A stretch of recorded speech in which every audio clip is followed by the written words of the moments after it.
Our story begins on a typical morning in Frostbite Falls, Minnesota.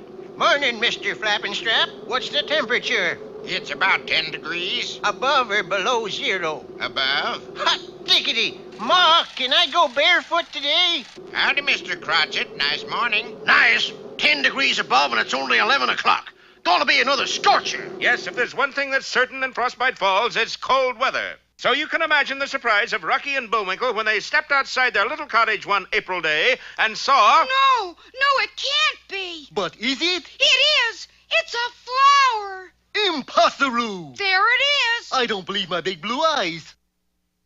Maybe it's some kind of a snowflower, Bullwinkle. Looks more like a Daffy Down Dilly to me. And so a little later, all Frostbite Falls had heard of the strange occurrence and had gathered around the daffodil. There's only one thing I can think, Rocky. The weather must be changing. Oh, that nonsense. Not impossible. I can't believe it.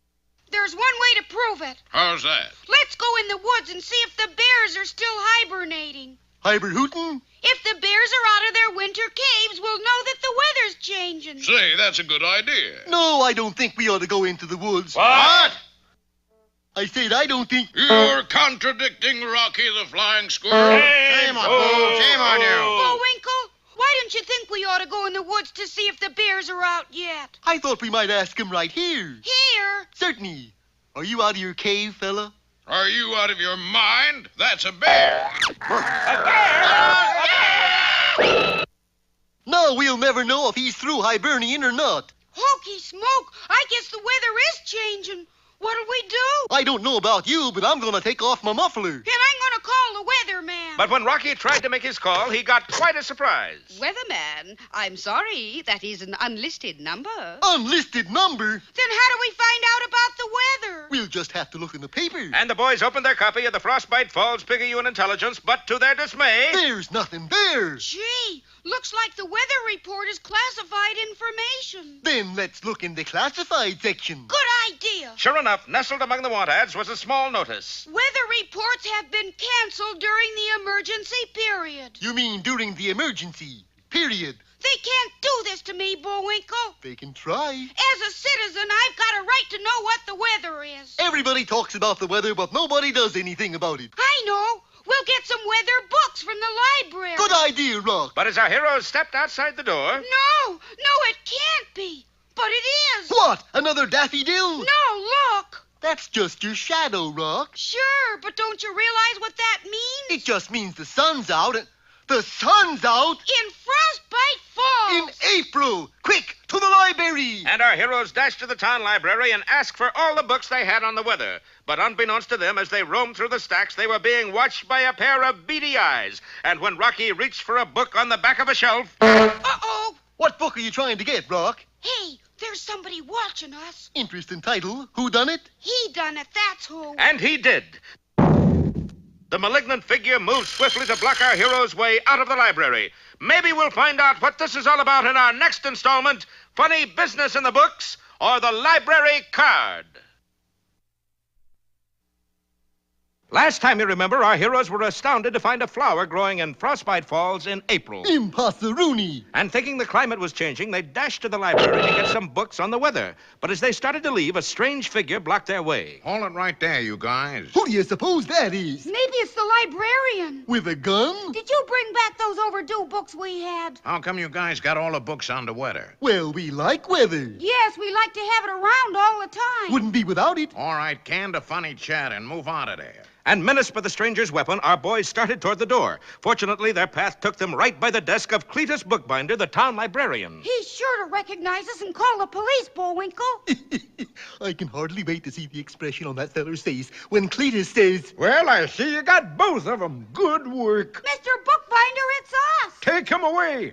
All right, get going, you two. Say, who is this guy anyway? I don't know. Maybe it's from some other TV show. Say, fella, the Martin Kane show was dropped this year, you know, and... I don't want to hear any more funny cracks, you understand? You're right, Rock. He does belong on another show. And so our heroes, mind you, were marched through the streets of Frostbite Falls at gunpoint. Now, there's something you don't see every day, Chauncey. What's that, Edgar? Bullwinkle being followed by a man with a gun. What's so unusual about that? It's not moose hunting season yet.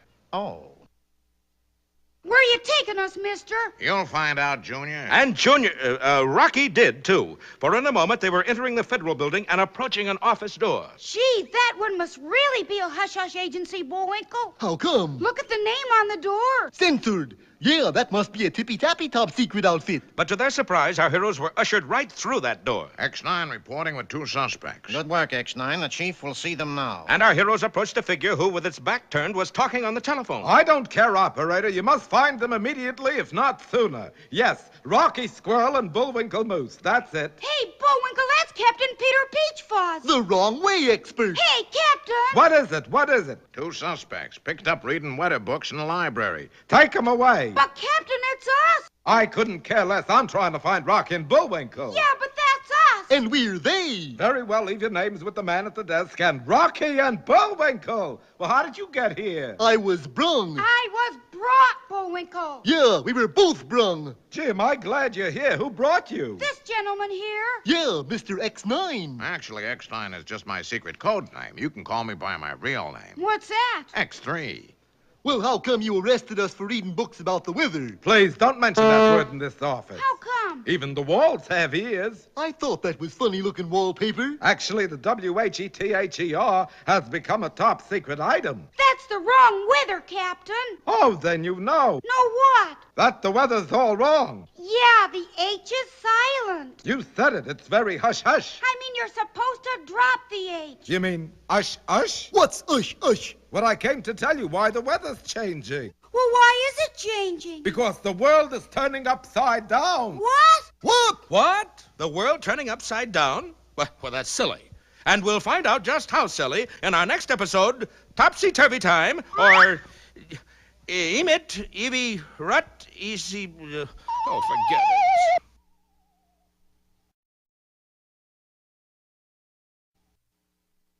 Well, as you know, everybody was amazed to find a flower growing in Frostbite Falls, Minnesota, including the town's leading citizens, Rocky and Bullwinkle. The temperature must be rising. It certainly was. Mercury was shooting out of the tops of thermometers all over town. The reason, of course, was that no thermometer in Frostbite Falls was built to register more than 20 degrees above zero. Well, dagnabbit, we never had a heat wave before. Then, when Rocky and Bullwinkle tried to find out about the weather, they were picked up by a sinister figure and taken to a federal office so secret its name wasn't even on the door. But once inside, it was Old Home Week, for the head of the agency was none other than Captain Peter Wrong Way Peachfuzz. Never mind, operator. I found them. Operator. You have the phone backwards, Captain. Well, that's no reason for her to be rude. Captain, why are we here? Why are any of us here? Huh? Our lives are but sparks, flickering against eternity. Captain. Mere whispers in the hurricane of time. But why are we here in this office? Oh, that's different. And why is the weather changing? That I know. Then why didn't you tell us? It's not in my script, but here's the man who can explain it. And the good captain flung open a nearby door. That's the janitor's closet, Captain. This must be the door. That's the janitor. So it is. Well, I've run out of doors. Maybe that wasn't the janitor, Bullwinkle. Hey, are you the janitor? No, I'm the professor. So you are. Boys, this is Professor Werner von Beige. Isn't that Von Brown? Von Beige. This one bleached out a little. Well, I can't make head or tail of this. Ah, then you know. No what? That the world is turning upside down. Upside down? Jawohl, Topsy mit Turvy. And the good professor told our heroes his startling story. It seems that according to his calculations, the North Pole was sliding further and further south. Actually, the Earth is slowly tipping over this way. Well, everybody needs a change once in a while. But in 6 months, the South Pacific is going to be where the Arctic Ocean is now. Where'll that put Frostbite Falls, Professor? According to my calculations, Frostbite Falls should wind up right on the equator. Gee. And Chicago will be where Honolulu is. And what'll happen to Philadelphia? Oh, they'll still be in the cellar.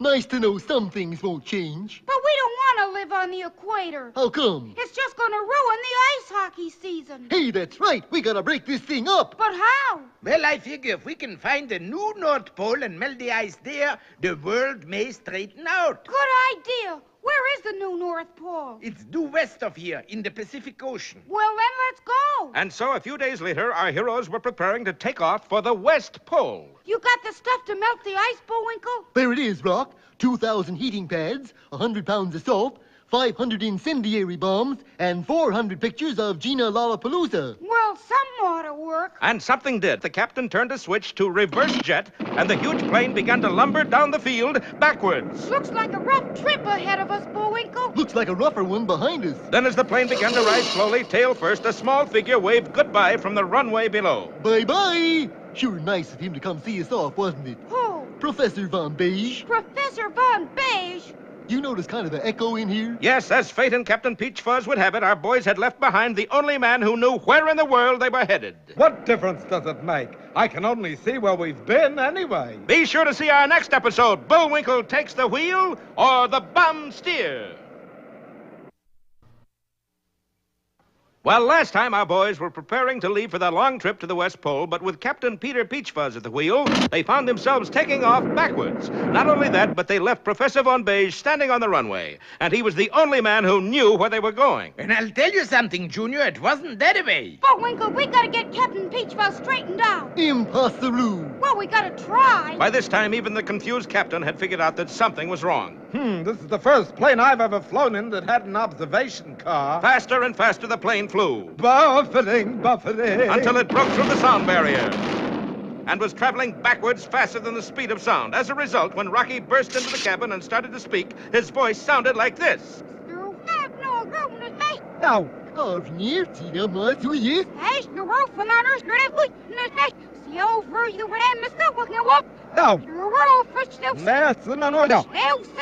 And prompted by Rocky, Captain Peachfuzz turned the switch to forward. Instantly, the plane reversed direction.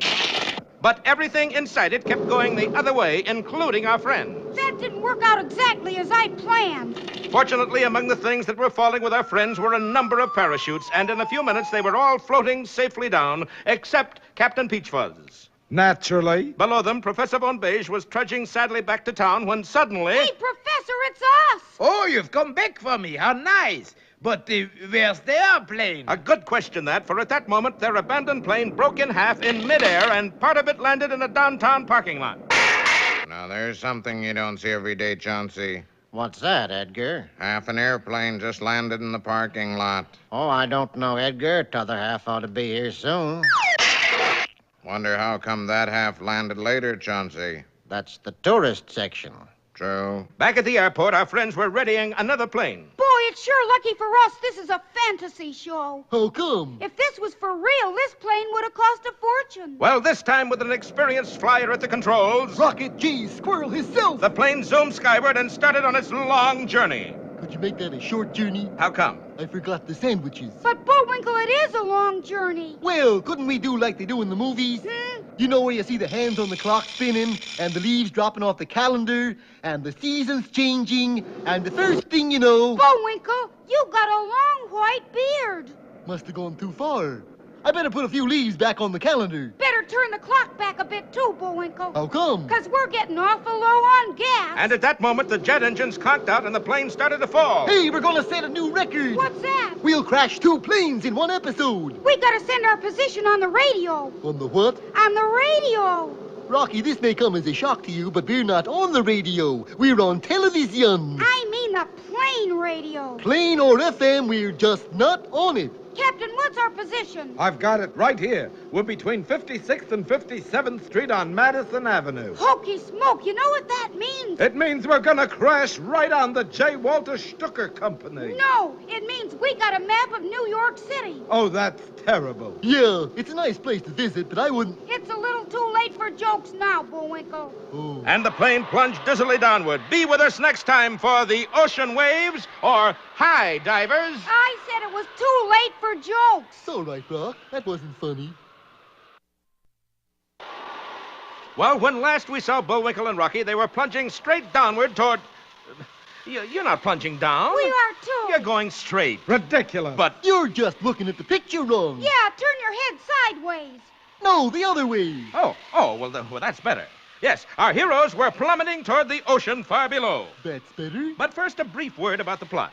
Very brief. It all started a few days ago with Professor Von Beige's theory of the polar flip. Yeah, you see, the ice at the North Pole is getting heavier and heavier, and the whole world's starting to flip over this way, which means that the new North Pole, or as we call it, the West Pole, will be somewhere in the Pacific Ocean. But But if we get there and melt the ice, maybe it'll flip back again. So that's why we were headed west when we ran out of gas. I still think we're headed west. Yeah, maybe we'd better bail out, Bullwinkle. Bail out? We're not sinking, Rock. We're falling. If only we had a little more gas. Well, maybe we brought along an extra can. Let's look through the luggage. Good idea, Rock. Let's see. Here's some ice skates, a whiffle tree bolt. Hey, what's in here? Don't open that!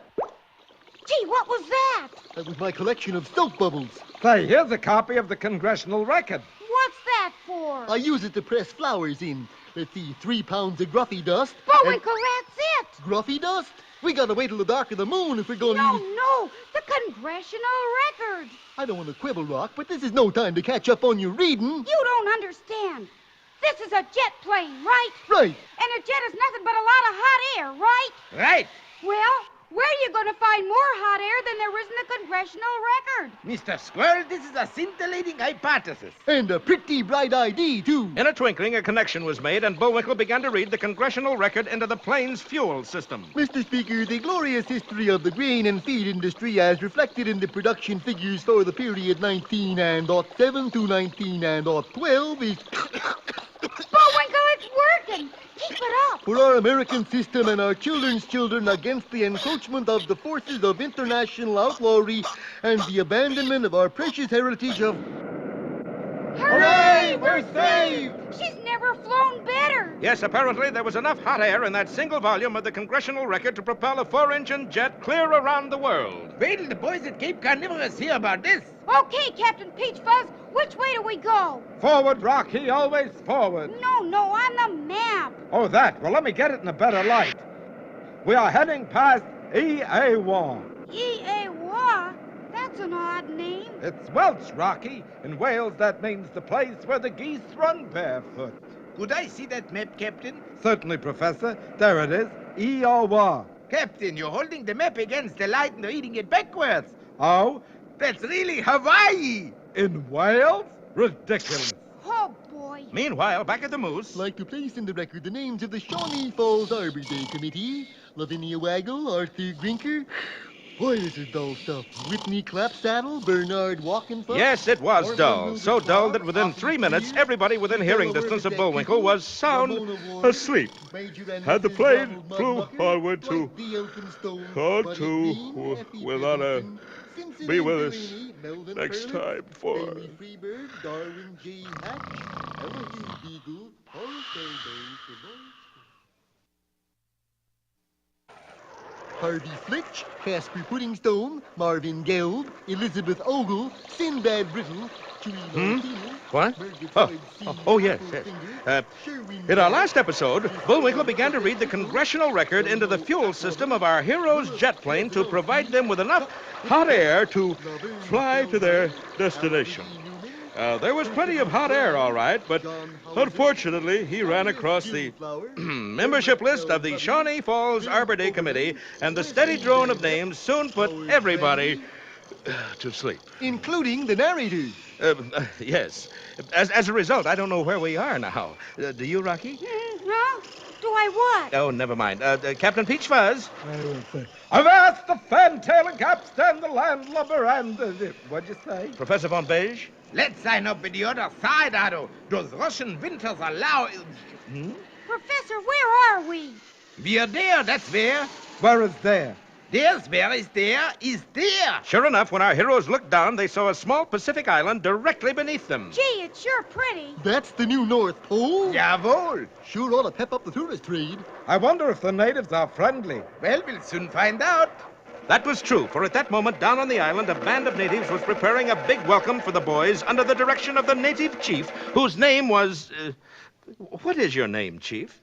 Aloha, Kimosabi. Allow me to introduce myself. Colonel Oglethorpe Peachtree. This is my partner, Magnolia Blossom. Those are odd names to find in the Pacific. You forget, Sonny boy, this is the South Pacific. Oh, but you're really Boris and... You're giving away the plot. Don't be a snitch, darling. Oh, this is terrible. You're in charge of the island? You saw it, kid, and what a welcome we give. Welcome? We've been practicing for weeks. First big fire dance, moose and squirrel get hot food from whole tribe. Then big 2-course dinner cooked in individual casseroles. The dinner? Right. Squirrel stew and fricassee of moose. But that's practically a meal for cannibals. What do you think these boys are, vegetarians? Colonel, darling, it's time to send invitations. Right, Miss Magnolia. And Boris quickly scrawled invitations on a number of huge bombs, and his gang of bloodthirsty cannibals began to load them into a primitive weapon. Ready? Aim. Fire. The bomb hurtled on its way, but it didn't go unobserved. Unidentified flying object off the port bow, or is it the starboard? Unidentified my foot. That's a flying bomb. You mean somebody shooting at us? But that's impossible. In the guidebook, it says the natives are known to be friendly. It does. It says they're known to be harmless. It does. There's another thing we know about them, too. What's that? They don't read guidebooks. Listen, we come in peace. Oh, careful, Captain, or you'll come in pieces. Gee, those things are getting awful close. Take it easy, Bullwinkle. There's only one you gotta worry about. Which one is that? The one that has your name on it. And at that instant, a bomb hurtled through the window and landed in Bullwinkle's arms. Say, Rock, guess what this one says on it? Rocky and Bullwinkle? How'd you guess? And our heroes floated rapidly down toward the spear-brandishing mob beneath them. Be sure to see our next ticklish episode, 6 o'clock low, or Bullwinkle Gets the Point. Well, the whole silly business started with a theory by Professor Werner von Beige. I figured that the North Pole is so heavy with ice that it's starting to wobble like this. And the new North Pole is really going to be the West Pole. Wild, nicht wahr? At first, the professor's theory didn't impress the world scientists very much. I tell you, Sir Basil, Von Beige has flipped his wig. Ho, ho, ho, that's ripping. What did he say, Basil? He said Von Beige has inverted his rudder toupee. But people found it less amusing when the weather actually began to change. Extreme rain in Dry Gulch. Another snowstorm in Miami. I told you we should have gone to California instead. You kidding? There they got big floods. Yeah, but that's normal. But even more remarkable things were happening in northern Labrador, where Eskimos were demanding bigger and better refrigerators and freezers. Well, I'm sure you'll be delighted with this one, Mrs. Umiak. Lots of room for food storage. Food storage, my eye! This new house! So there may be something to the professor's theory after all. You said it, Charlie. But now let's rejoin Rocky and Bullwinkle, who are floating in parachutes toward the new North Pole, the island of Ricky Ticky. Looks like we're in for trouble, Bullwinkle. Look there. The natives were brandishing a forest of sharp spears, led by their chief. All right, gang, let's hit it with it. And a one and a two. Weather like a moo-moo. Pui, pui. Make it like a boo-boo. Pui, pui. Sounds pretty ominous. And downright mean, too. Weather like a moo-moo. Pui, pui. Make it like a boo-boo. Pui, pui. Hey, Bullwinkle, you notice anything funny? If I did, I'd be the first to mention it. We're not falling anymore. We're going up. Up, impossible. But strange as it seems, our heroes had reversed direction, for every time the natives said, Pui, pui. they sent a gust of air upward that lifted the parachute skyward again. Weather like a moo-moo. Pui, pui. Make it like a boo-boo. Pui, pui. Hold it, you guys. What kind of spear dance is that? Who wrote those lines? You ride them, Colonel. Take that man's name and serial number. But, Colonel, you ask him question. When I want a honest answer, I'll tell him you. Meanwhile, our heroes were drifting downward again, some distance away. Well, looks like we're safe for a little while, Bullwinkle. I better go down ahead and find a good landing place. Go down ahead? Sure, did you forget I'm a flying squirrel? Then how come you didn't fly away when them fellers are playing shish kebab with us? And leave my old buddy? Never. I should have knowed. Well, I'll find us all a good place to stay. Bye now. Golly, what a pal. Makes a feller come all over Gulpy. But our boys had once again underestimated their opponent, who now stood in a clearing talking to two fierce-looking hawks. Okay, Howard, Emery, this is your target for tonight. Got it? Good. Boris, you sure they'll do the job? Of course, these are only hawks in the world with stainless steel beaks. What about their talons? What else? Every little pinky dipped in poison. Just one scratch and squirrel is kaput. Oh, darling, you've done it again. Naturally. But how did you ever find birds with poison talons? It's easy, Natasha. I called an agent. Agent? Not an agent, really. More of a talon scout. And as if to get away from such a dreadful joke, the two hawks flapped off toward their prey. How will Rocky fare against these marauders of the sky? We'll find out next time in Boris Goes for Broke, or A Fiend in Need is a Fiend Indeed. Well, last time, you remember, as our heroes were trying to land on the island of Rikki-Tikki, Rocky slipped out of his parachute harness and began to reconnoiter the island. At the same time, the notorious Boris Badenov, masquerading as Colonel Oglethorpe Peachtree, had released two vicious hawks named Howard and Emery to attack Rocky in the air. Meanwhile, what of our other two friends, Professor Von Beige and Captain Peachfuzz? Never mind us. Get on with the story. Well, the two feathered killers rode through the air searching for our hero and at last spotted him. In a few seconds, they were diving swiftly at our unsuspecting hero, one from one side, one from the other. But the attack hadn't gone unnoticed. Jumpin' G, horse fat! Rocky! Look out! Beware! Achtung! It was no use. Rocky was too far below to hear Bullwinkle's bellowing. Well, I can clout one of them hawks anyway. And Bullwinkle hurled his binoculars down at the attackers. Unfortunately, they went right past the hawks and... Ow!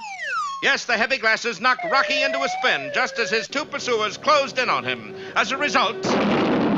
Yes, the two hawks had destroyed each other as a result of Bullwinkle's wily stratagem. No, it was more of a sidearm curveball. But... Almost a knuckler. I mean... And I took a little off it, too. Well, anyway, Rocky finally recovered enough to pull out of his spin. Gee, I must have hit an air pocket. Meanwhile, in the clearing below, Boris was unaware of what had happened until... Ow! What is it, darling? These glasses fell out of sky and... Oh, boy. What is it, Boris? You don't suppose there really is somebody up there who's watching all the time? Not through these, anyway. Look. Property of Bullwinkle Moose. Give me those. And as Boris looked through the glasses... Moose is okay, Squirrel is okay, hawks are kaput. Oh, Natasha, do you ever get these days where everything goes right? No, knock him off, Squirrel, Colonel Buona. No, after him, you idiots. No. And remember, first idiot to catch him gets Squirrel Tail for his radio aerial. See? You got to provide worthwhile incentives, Natasha. Only one thing, Boris. Yes? Why we're doing all this? What? What is your fiendish plot? I thought you'd never ask. Hold it! Everybody hold it! That's better. Now, fiendish plot. It all starts with the professor's theory. Too much ice at North Pole. World tips over this way and we got new North Pole, right? Right. And this very island will be the new North Pole. But what's that got to do with... Think, Natasha, who lives at North Pole? Penguins? That's South Pole. Who lives at North Pole? Give me a hint. You know, jingle bells, jingle la la la. Swiss bell ringers. No. With a beard and the ho ho ho ho and jingle bells, jingle bells. I've got it, Boris. Who? Mitch Miller. Yeah. No, you idiot woman. Santa Claus. Boris, you say the naughty word. It's all in a good cause, Natasha. What cause? Santa Claus? You mean? Yes. I, Boris Badenov, am going to be the new Santa. How about that, Natasha? Natasha? She fainted. But we'll find out more about Boris's mad scheme in our next episode, The Fright Before Christmas, or A Visit from St. Nicholas.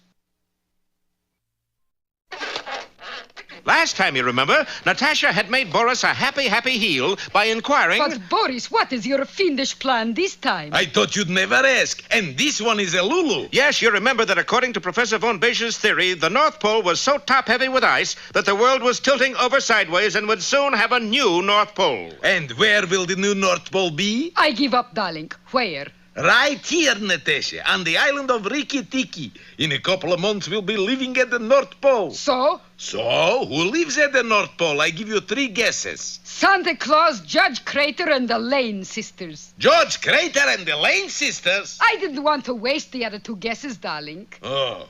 So guess now who's going to be the new Santa Claus? Oh, not you, Boris. You're not just whistling Ochichorny, huh? But for badness sake, why? Use your head, Natasha. Just think. First, I get to wear big white beard. In disguise, no? I guess. Then, on Christmas Eve, I start out in bulletproof sleigh and visit everybody's house. Down the chimney I go and... It's Santa Claus! Ho, ho, ho! Stick him up! And for the first time in history, Santa Claus carries presents up the chimney instead of down. Oh, marvelous, darling. Say, I could even visit the First National Bank. Ho, ho, ho, ho! Here's a Christmas card from old Santa. Season's greetings. Hand over the cash. But... What's the matter? You don't have the spirit of giving? But I thought... And don't try to ring the alarm. My elves got you covered. Just think, from now on, Santa goes back to North Pole with a sleigh full of loot.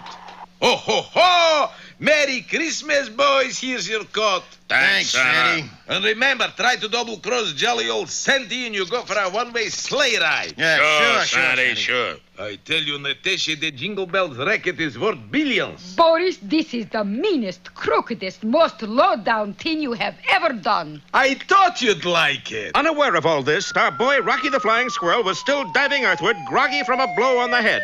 Then at the last minute... Where am I? Uh-oh. Gee, I must have blacked out for a second. I'd better land in that clear until my head stops buzzing. Little did Rocky dream that that clearing was surrounded by the fierce natives of Rikki-Tikki, every native holding a sharp spear except for one who was holding a large pot and a cookbook. Meanwhile, back at the Moose, Bullwinkle was having troubles of his own. Great gobs of gruffy dust. Things look mighty rugged down there. They did that, for Bullwinkle was headed straight down toward a swamp full of man-eating crocodiles. Yeah, and I got a hunch they're moose eaters, too. Well, there was only one thing for an intelligent, cool-headed moose to do. He tried to climb up inside his parachute. Of course, the parachute instantly collapsed on one side and slid sideways, just enough sideways to carry Bullwinkle out of danger and let him land safely. No sooner had he hit the ground than... Bullwinkle!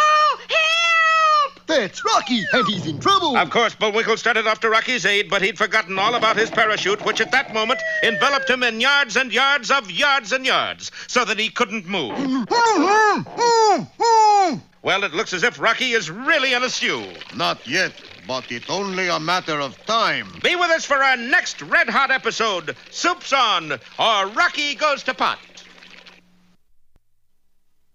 The travel books say that the South Pacific island of Rikki-Tikki is a land of nothing but fun, fun, fun. But in our last episode, Rocky was seized by natives who seemed to have some rather special dinner plans for him. And that's no fun, believe me. You hush mouth. No one's back talk from main course. Of course, Bullwinkle landed by parachute just a short distance away. But as he started to Rocky's aid, the chute landed on top of him, and he started to stagger about blindly. And with our other two friends, the captain and the professor, hung up in a wait-a-bit bush, things looked pretty gosh-awful for our side. Like it says, nothing but fun, fun, fun.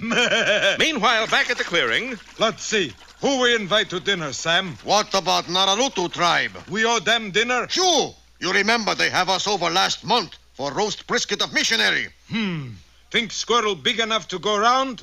Better add more carrots, Mobutu. Who else we invite? I'd like to invite somebody. You? Who you invite? The United States Marine. Squirrel, pretty good sport, huh? Very sweet kid. In fact, he's so sweet. You gonna let me go? No, but maybe we serve you for dessert instead. Oh, boy. Yes, Rocky was in hot water, all right. And he might have wound up as just another entry in the Rikki-Tikki Fireside Cookbook if just then...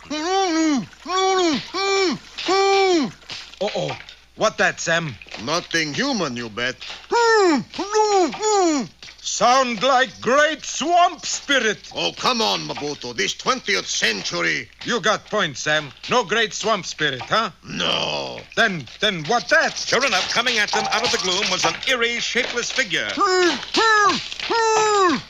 Well, no just stand there, Mobutu. Run! I thought this was 20th century. It is, but how we know great swamp spirit count that high? You got points, Sam. And the terrified Rikki-Tikkians fled for the bush. But at that moment, the great swamp spirit tripped over a root. There was a tearing sound, and out popped none other than... Bullwinkle, it was really you with your parachute draped over you. Yeah, I'm gonna write a letter to that company, and I'm... Gee, that was a brilliant idea. I'll tell them their ding-busted parachutes are a brilliant idea. Sure, those natives thought you were the great swamp spirit. Swamp spirit? Sure, it's a ghost that's all white and creepy looking. You mean like that thing there? Bullwinkle! Oh, get it? Oh! I tried to tell you, that's your other foot. Yeah, I figured that. Only one thing bothers me. What's that? What are you doing in that silly bathtub? But this this isn't. I know it isn't Saturday, so why the tub? But... Full of carrots, too. Oh, come on. Never thought you'd go high hat, Rocky. High hat? You're the only fella I know who takes a 14-carat bath. But while this gay badinage was taking place, the island of Rikki-Tikki was swinging farther and farther north.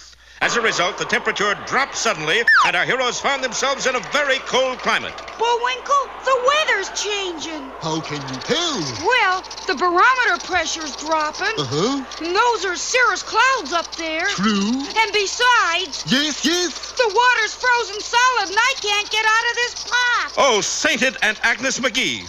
Is Rocky doomed to remain a talking ice cube till this story is over? We'll find out more in Snowbank Squirrel, or Bullwinkle Gets the Drift. What you're looking at is not some strange unknown planet, but our own ever-loving Earth, when Professor von Beche's theory was proved, and it turned sideways. As a result, there's a new North Pole, what used to be the South Pacific island of Rikki-Tikki. Oh, and here in a pot full of ice is Rocky the Flying Squirrel. Gee, and I was afraid you were going to be boiled in this thing. Hey, that's it, Bullwinkle. What's it? You want to get boiled? No. But if you light a fire under this pot, it'll melt the ice. A pretty brainy idea, Rock.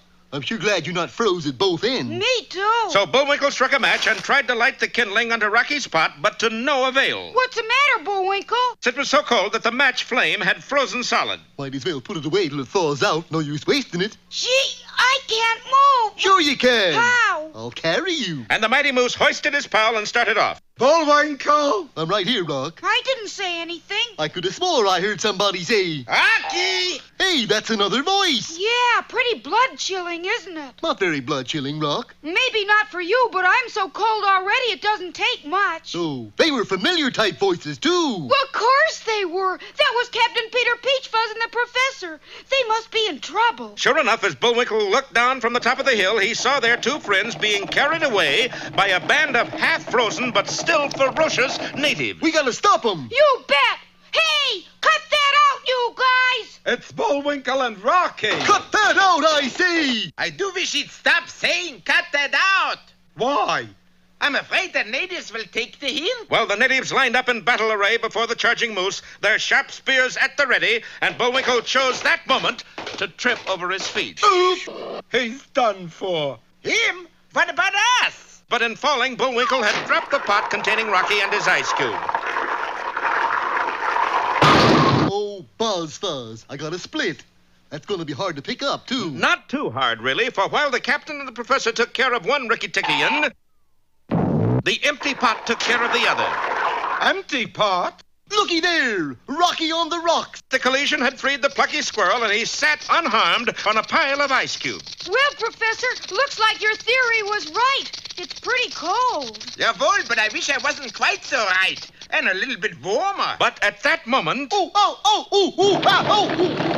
What happened? We're in luck. I think Bullwinkle's match is thawed out. Come on. And while our friends tried to warm their hands behind a smoldering Bullwinkle, they were watched by a pair of evil eyes belonging to...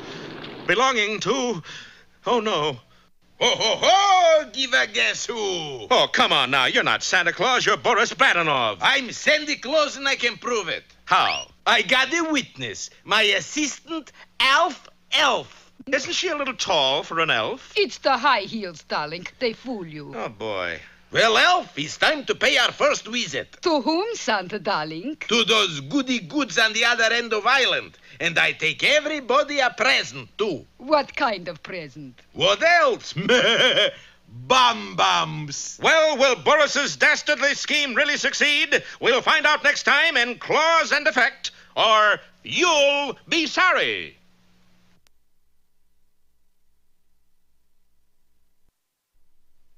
Well, it finally happened. Professor von Beche's theory of the polar flip actually came to pass, and the Earth really had a new North Pole. Of course, this caused a great deal of consternation all over the world. London, for instance. Let's face it, old bean, We're living on a ruddy tropical island. It was true. People attended the opening day at Ascot and Sarong's. The House of Lords discarded its ermines and dressed exclusively in muumuus, and even the familiar London bobbies looked different. Their helmets were the same, but they now wore shorts and ankle-length stockings called... If you say bobby socks, so help me, I'll bash you. Moscow, too, had its troubles. But you've got to do it, Commissar. Yet, Vasily, impossible. But it's so hot. I've got to go where it's cool. I can do a thing for you. But you can. Please, Commissar, send me to Siberia. And the sudden change in directions had dire effects in the U.S. as well.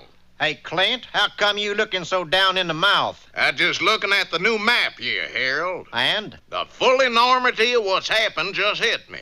Enormity? Yep. Look, Texas is now way up here. What difference does that make, Clint? Don't you see, Harold? From now on, we're Yankees. As a matter of fact, only one man seemed delighted at the change, and he was on the island of Rikki-Tikki, which formed the new North Pole. His name...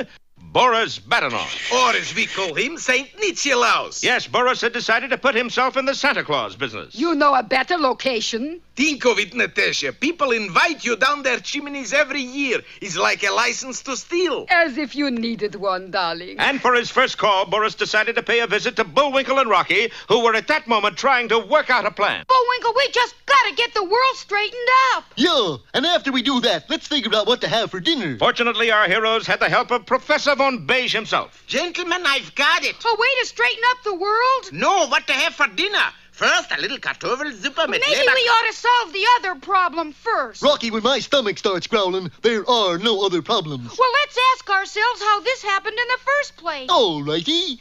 How did this happen in the first place? I don't know. Me either. Let's get an easier question. It happened because the old North Pole got too heavy with ice and snow and slipped over sideways. Then that's what we'll do. Slip over sideways? No, make it snow up here. Hey, that's a great idea if we don't freeze to death first. Yes, that was a problem, for with the shift in climate, the bottom had fallen out of every thermometer on the island. Hundreds of natives shivered in the icy blasts. Go on, Chief. Try tell us climate isn't changing. You young punks always complaining. This just little cold snap. Cold snap? Man, we living at North Pole. This is living. Nonsense, boys. This tropic zone. Then who that coming? Commander Whitehead? Jumping Juju. It's Santa Claus. And his helper. Then it's true. World has flipped. Ho, ho, ho, darling. Hey, Santy, you got them pair red flannels for me? You've been a good boy, haven't you? You bet 'em. That's why you don't have red flannels. Be bad boy and steal some. Ho, ho, ho. You know something, Chief? Huh? Not only world flip, Santa flip, too. No, it wasn't the same old generous Santa. What do you talk? I got it here, special Christmas present for Moose. Oh, well, that's different. What is it? I give you one clue. It's a ticking package. An alarm clock? A wristwatch? An egg timer? See, Natasha, you can fool some of the people all the time. And we'll find out just how many people in Boom at the Top are the angry young moose. Well, last time you remember, Boris Badenov disguised himself as Santa Claus and started off to deliver a present to Bullwinkle. A present that goes tick-tock. Until he opens it, then it goes kaboom. In just a little while, he approached our shivering friends and... Hello, hello, hello. And ho, ho, ho, everybody. Merry Christmas. Hokey smoke, Bullwinkle. Look at that. It's Sandy Claus. He looks a little seedy to me. Look at that beard. It's molting, darling. Always looks a little scraggly this time of year. And who are you? Santa's little helper, Alf Elf. Elf! Santa, they don't believe in me. They don't even believe in me. Now, wait a itty-bitty minute. Nobody's gonna tell me I don't believe in Santa Claus. Not even Santa Claus himself is gonna tell me that. That's the spirit, little fellow, and just for that here is your present, a warm woolly coat to wear. Gee, dandy. Merry Christmas, ho, ho, ho. That ho-ho-ho sounded pretty phony to me. Yes, that's the first time I ever heard of Santa Claus talking dialect. Oh, come now. Are you trying to destroy a young moose's faith in Christmas? Oh, for gunny sack. What is it, Bullwinkle? What a Yuletide boo-boo. What is? We didn't give him a present. Well, I really don't think he was expecting one. Makes no never thee minds, Rock. We got to give Santa a present. Yeah, but we don't have a present to give him. No, nothing but this one. Hey, that's it. That's what I said. We'll give him this present. That's what I said. So with warm hearts and frostbitten fingers, our boys rewrap Boris's present. This way, Bullwinkle. We'll hit him off at the ice floe. Do you think he'll mind getting his own present back again? He may not know it's his. I guess you're right. If you've seen one warm woolly coat, you've seen them all. Besides, you already have a warm woolly coat. True, though it is wearing out a little in the... Ow! What? I forgot this is my own personal pelt. Hey, here he comes, Bullwinkle. Say, Rock, let's just toss it in his sleigh as he goes by. That way it'll be more of a surprise. Bullwinkle neatly tossed the package into the rear of his motorized sleigh. What a jolt he'll get when he opens it. I'll bet. I'd give a purty to be there. I sure like surprises. Well, you're gonna love this then. Look behind you. Indeed, for our heroes were surrounded by a band of ferocious Ricky-Tickians. Gee, they're blue with cold, Bullwinkle. That's because they got no warm woolly coats like you and me, Rock. True, but it's only a matter of time. You mean? You said 'em. Squirrel coat, just the thing for cold weather. Yeah, but I'm not big enough to make a coat. Then I make moose coat with squirrel collar. Pretty sporty, huh? But to do that, you have to skin us. You got 'em another way? I knew I should have had a zipper put in. We gotta stall for time, Bullwinkle, till Captain Peachfuzz and the professor get here. Well, that shouldn't take long. How come? They're right over there. Captain, you've dealt with South Pacific Islanders before. What'll we do? Well, the usual thing is to bargain. Bargain? Sure, break out the trade goods, do a little swapping. Swapping? Yes, you let them wear your glass beads, they let you wear your head. Sounds like an even trade. Well, let's start swapping. What's the going price for a moose head? No want beads, no want mirrors. Well, what do you want? Want warm woolly coat. Oh, careful, that's fastened on to me. We fix 'em that. Wait, I got an idea. What is it, Rocky? I can't tell you. What? Why not? 'Cause it's the end of the episode. You know he's right, but be sure to see the next episode, Fur, Fur Away, or Hair Today, Gone Tomorrow. Well, I hate to be the bearer of bad tidings, but at last report, things were in a dreadful state. The world had flipped sideways, Boris was about to make a billion-dollar racket out of the Santa Claus business, and our friends had been captured by some half-frozen natives who insisted on skinning Bullwinkle to make warm, woolly coats. Just one question. Who packed these boxes of trading goods? I packed them personally, Rocky, Okay, but... open them up, Bullwinkle. But, Rocky, those are hot weather items only. Trinkets, fans, dark glasses, bikinis. But the good captain wasn't called Wrong Way Peachfuzz for nothing, for those boxes packed for the tropics were full of... warm woolly coats! Hey! Captain, your stupidity saved the day. Oh, it was nothing that any Navy man couldn't have done. Now we gotta find a way to straighten the world up. But how? Well, according to your theory, Professor, the world tilted over because the ice and snow got too heavy at the old North Pole. Yeah? Well, then all we have to do is make the ice and snow too heavy at the new North Pole. Sure, Charlie, but how? We could ask people to send it in. Please, Bullwinkle. No,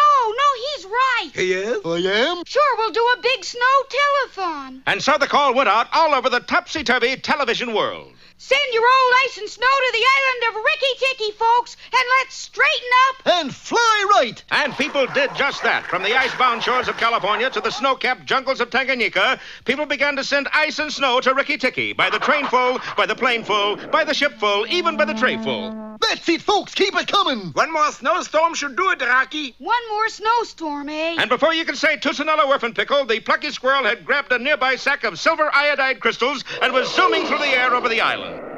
Silver iodide crystals? If you drop them into a cold cloud, it makes snow. Oh! Yes, Rocky was flashing through the frigid air above the island, seeding the clouds. Hi-yo, silver iodide! And everywhere that Rocky went, he left a curtain of white falling behind him. Gentlemen, please take off your hat. How come? This is a solemn moment. We are witnessing the greatest snow job in history. And it was true. The added weight of the snow began to tilt the island over more and more. And within a few hours, the world had flipped back to normal. And everybody was delighted with the change, except for one old gentleman who lay basking in the sun. Oh, confound it. I knew they'd find a way sooner or later.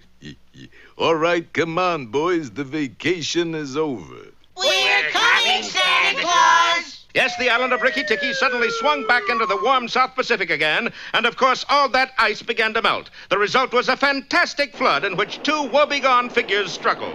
Well, Boris, there goes the Santa Claus racket. Well, easy come, easy go. Boris, you're not unhappy. Of course not. is first story where I wind up with something. What? This present the moose gave me when he thought I was Santa Claus. He looks a lot like present you gave him with bomb in it. Nonsense. Would moose be stupid enough to give me back my own present? Well... On second thought, maybe I... What were you going to say, Boris? Only one thing, Natasha. Shut up your mouth! Well, anyway, Bullwinkle, we managed to give Santa Claus a well-earned vacation in the sun. Yeah, I can hardly wait to see the old fella next time he gets here. How come? 'Cause I'm dreaming of a tan Christmas. Aren't we all? And also dreaming of our next episode of Rocky Squirrel and Bullwinkle Moose.